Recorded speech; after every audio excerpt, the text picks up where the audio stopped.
Hi there, and welcome to another episode of A Fresh Take. I'm Mark Pennell, and that's Paul Sartorelli. He's the executive pastor of... No, I'm not. What are you? I guess I'm the lead pastor. Okay, of Trinity here in Mentor. Did you know the executive pastor, the reason I said that's actually a title in many churches. Is it really? It's more of an administrative title. Oh. So the last role you want me to play in your church is executive pastor. Actually, I don't think that's right, because a pastor should be not thinking about stuff like that. Yeah, so you get a guy that knows how to do it well. Yes. So anyway. Okay. That's our lesson in church administration. Yes.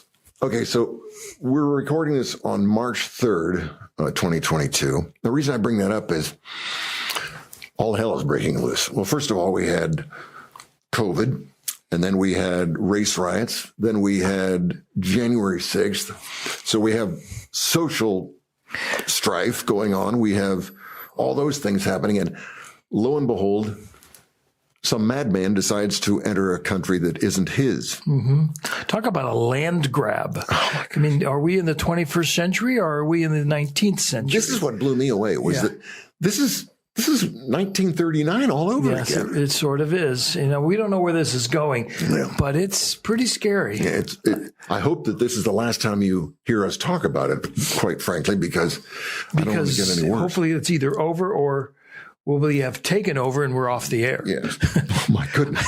Can I just say, I do have some people that I know in Ukraine, and on a regular basis, I get messages from them. They were in Kharkiv, which was that one big city that Putin just destroyed to smithereens. They've gotten out, but some of their staff of their church are still there. Were these the people you were sharing that were on a train for 30 hours? Yeah, standing up. Standing up? Yeah, just to get out of town. Wow. Yes. We have no idea what these people are going through. Yeah, no, we don't. The pure hell. And the main thing they say is, please keep praying. So if you think about it, just keep praying for peace and for the people of Ukraine. Which is kind of interesting because, you know, here I sit here and pray about things that I want God to help me with and so on and so forth, and personal things. And I think, it's funny, but I think, well, he's too busy with that. Mm-hmm. I mean, it's just, and this is silly for me to bring this up. Sorry that I did it because you have other things to take care of. Yeah. But then I realize that's not the way he thinks. No. And we all have our own stories to play out. I still remember, you know, I do a lot of work in India with the Dalits, the people that are under the caste system. I love the work. When I was first exposed to the work many, many years ago from my friend Joseph, my wife Sue and I were together with him. And as he told the story of the Dalits, of the untouchables, and just of their plight, which is just harrowing, and it brought Sue to tears. And Sue said what we would almost naturally say. In her tears, she said to Joseph, "Oh, I am so sorry, and I feel so guilty for my car and or other things and my freedoms and the silly little things I complain about." And he stopped her and he said, "Sue, your grief over your own wealth and your pity is not going to help these people. God has given you resources and connections. God will use what you have, what we have, to bless the needy of the world." And I think that's a good perspective. Instead of feeling guilty that I'm doing much better than people over there, maybe look at how I'm doing by God's grace and using that to help people over there. It's much more purposeful. I heard about, I don't know if it's the Dalits, but I heard about a group of people in India. They live on top of a dump. And there are more than a few places that are on top of this dump. And there was somebody who was a community organizer there. So basically helping them have their little town on top of a dump. Yeah, I've experienced many of those things. I experienced something called Pipe Village, where this business makes the huge cement sewer pipes. Right. And the defective ones, you can't use them for one reason or another. The mold made them defective. So there are all these discarded sewer pipes that they call Pipe Village because the owner of that factory decided, I've got an idea. I'm going to rent these sewer pipes out to families. And people live there, but in order for them to live there, they have to pay him. And their payment is working at the rock quarry just down the street. And he doesn't give them enough money for their rent. So in a sense, they're just indentured servants. Right. Living in his, it's terrible. But all that to say, you were beginning, continue. We live in very difficult days, and there's a lot of fallout because of that. Right. Fortunately, I've read some stories already about how there are believers in Ukraine who are holding on as tight as they can to him, to our Savior. But I think about the poor people who don't have him. What's filling their soul? What is happening?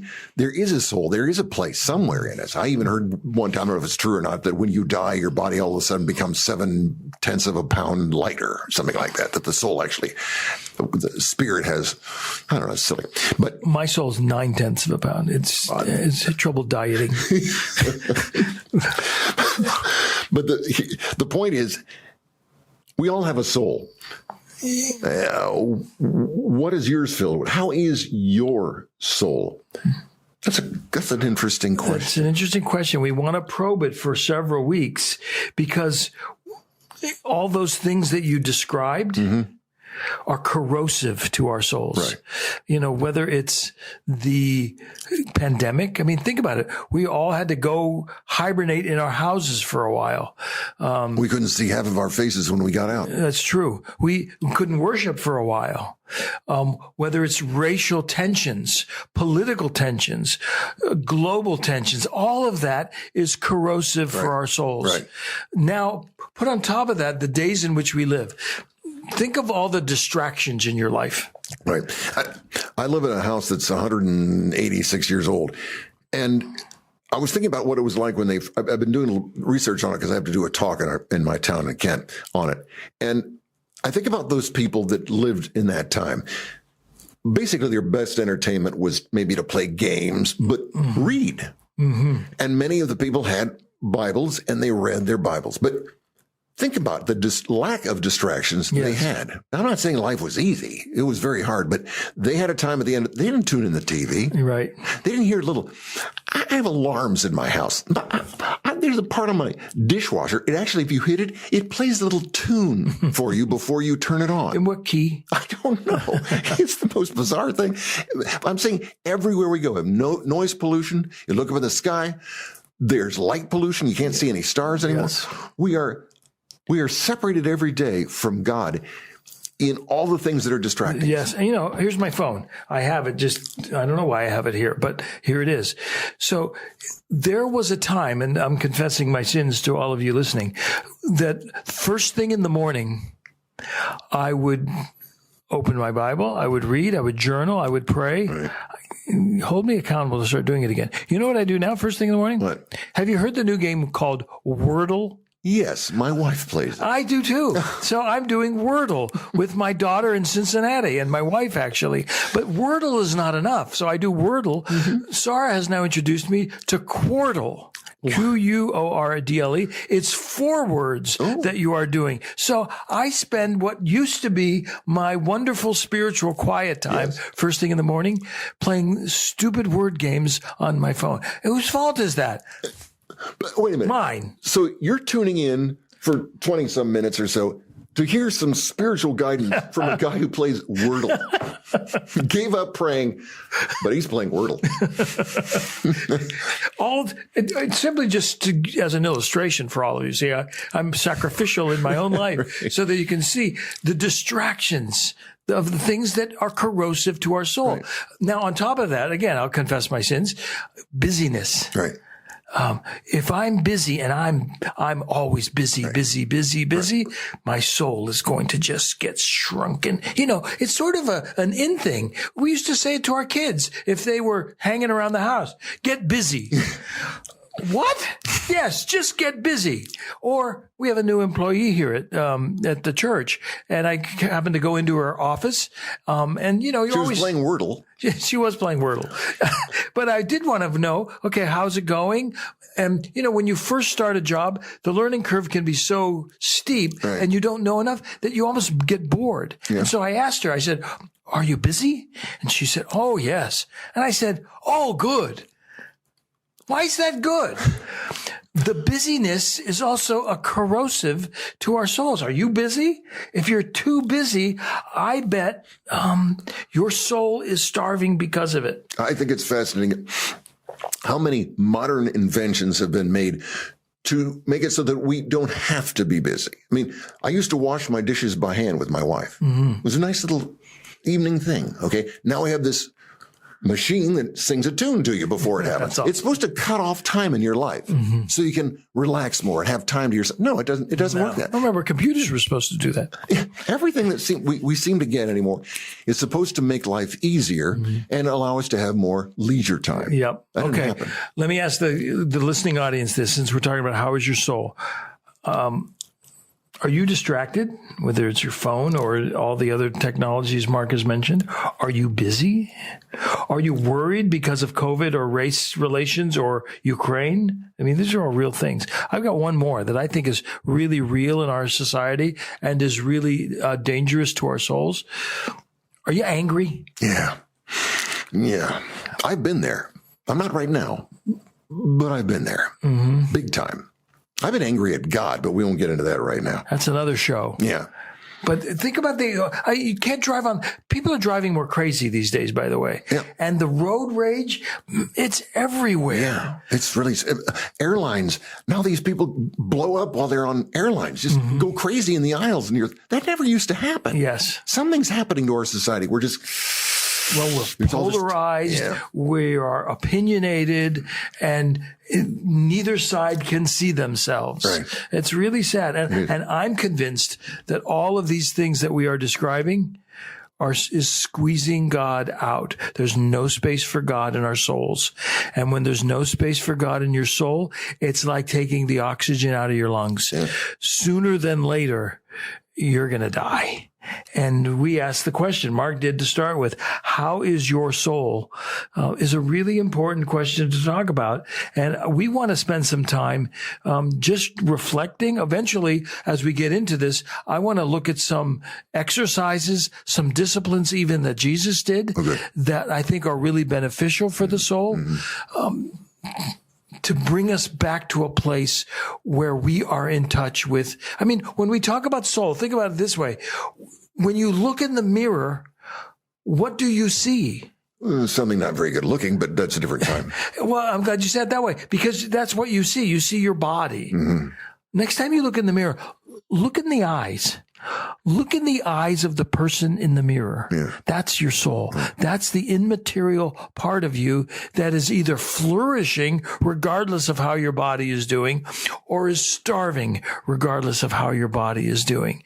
And I want us to just scale back in the next several shows and take Jesus as the example and look at our souls and say, how is our soul doing? And really take an honest reflection of it. We as believers have this belief that there's a hole in our soul, basically, that there's something in us. There's only one thing that can fill it, and that's our Savior. And so are you saying that the busyness can try to fill that hole Oh, sure. We try to fill it with our busyness. We try to fill it with our phones. We try to fill it with our jobs, our degrees, with all of those things. And there's no room for God in any of that. You can turn out soulless. Yes. The writer in the Old Testament said, God has put eternity in our hearts.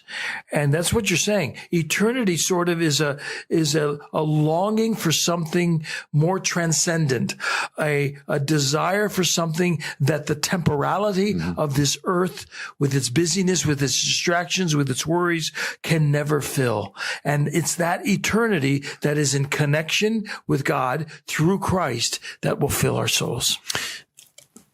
One of the most difficult things that you must have as a pastor is doing funerals. And that's when we're really having to face eternity. And when you do them for believers, I hate this when people say it's a celebration of life. It isn't.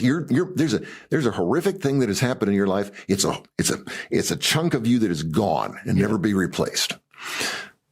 But it must be worse for someone who doesn't know Christ. That's a hard funeral to do because, in a sense, we're talking about what I would call a lost soul. Yeah. And again, none of us knows what goes on in the final minutes of a person's existence. Right. God has the power to intervene even then. But what I say, even at funerals, that is a time to really minister to the living, and to give the hope of Christ and to give the hope of God, who is the lover of our souls and has provided not only a hope for eternity, but has provided meaning and purpose for our lives and our souls right now. One of the things I often say, especially if I'm doing the funeral of a young person, is life is precious and you don't know how much time you've got.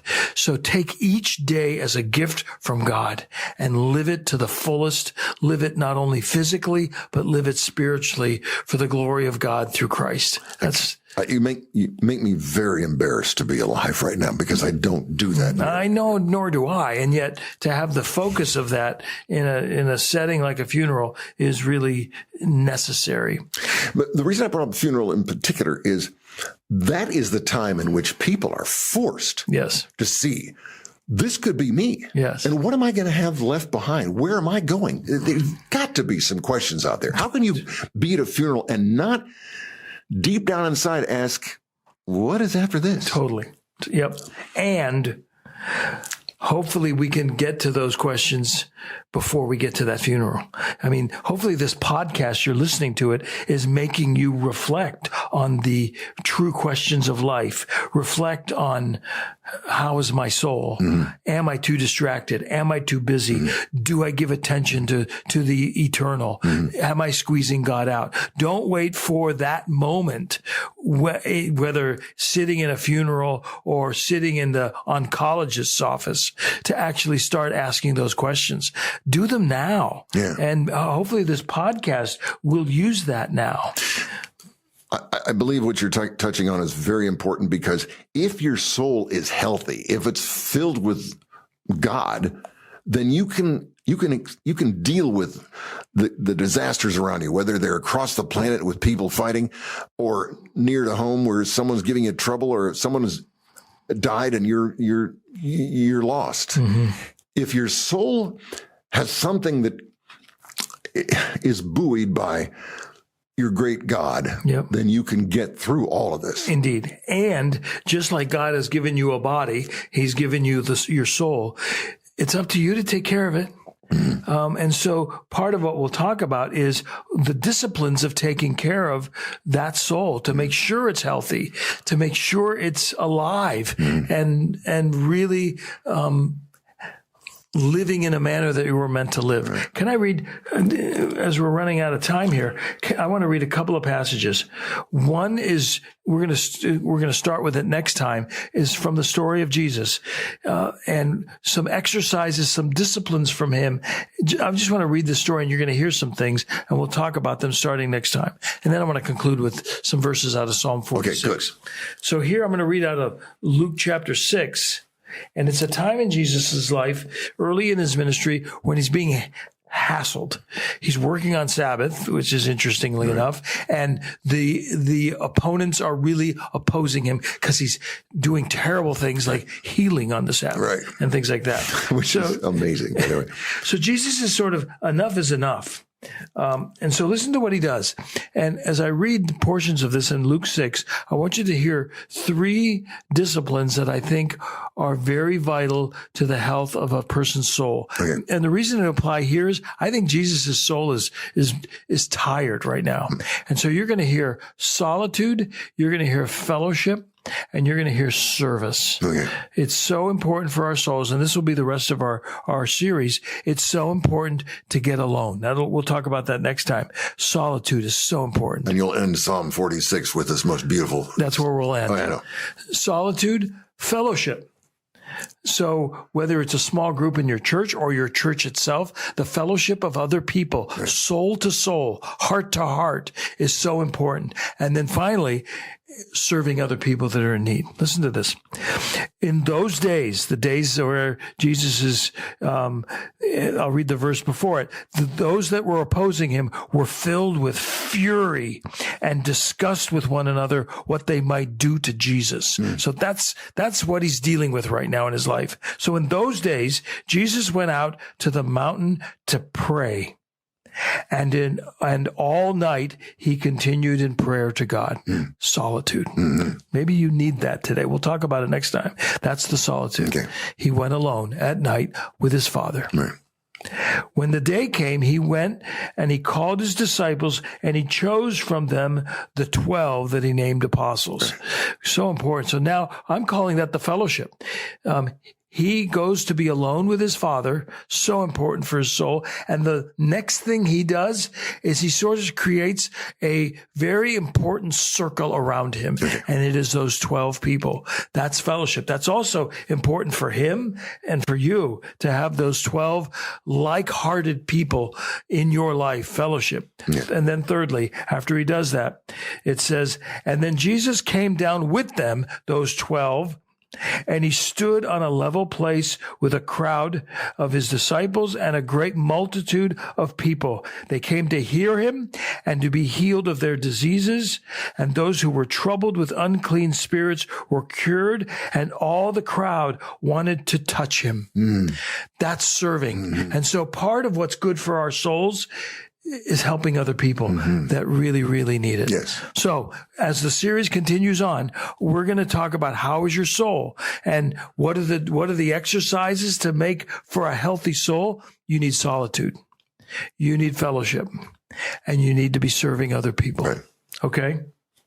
Can I read Psalm 46? Yes. So maybe, I don't know where you are. Maybe you're running right now. If you are, don't close your eyes. But if you're exercising if you're on an exercise bike, go ahead and close your eyes. Or if you're sitting at home with a cup of coffee, just listen to these words, because in some ways, this is Psalm 46, and this is the summary of everything Mark and I just talked about. It starts with the craziness of the world, and it ends with the solitude of our souls with our Creator. God is our refuge and strength, a very present help in trouble. Therefore, we won't fear, though the earth gives way, and though the mountains be moved into the heart of the sea, though its waters roar and foam, though the mountains tremble at its swelling. There's a river whose stream make glad the city of God, the holy habitation of the Most High. God is in the midst of her. She won't be moved. God will help her when morning dawns. The nations rage and the kingdoms totter. The Lord utters his voice and the earth just melts. The Lord of hosts is with us. The God of Jacob is our fortress. Come, look at the works of the Lord, how he has brought desolations on the earth, but he makes wars cease to the end of the earth. He breaks the bow and he shatters the spear and he burns the chariots with fire. The wars are ending. Be still and know that I am God. I will be exalted among the nations. I will be exalted in the earth. The Lord of hosts is with us. The God of Jacob is our fortress. Selah. 6 words in there just really have been ringing out for me in the past couple of years. Be still and know that I am God. When I first moved here, Paul was running a church called Riverwood, wonderful place. And he actually was the founder of it, but he had this idea of silent retreats. And I thought that's really bizarre. So what we would do is go to a place that had this beautiful paths going somewhere, but we wouldn't be able to talk to our fellow friends there. We would at the end, but for about 24 hours, we weren't doing any of that. That was forcing us to live at that time in solitude, to be just with him. It's hard work, but it's worth it. It's one of the most beautiful things I've ever experienced. If you ever get a chance to do it, do it. It's fantastic. I hope to be for the next one you have. But so our next show is entirely going to be on the topic of solitude. Yeah. I guess we're finished for now. Is that all right? It is. How is your soul? Thank you. And next time,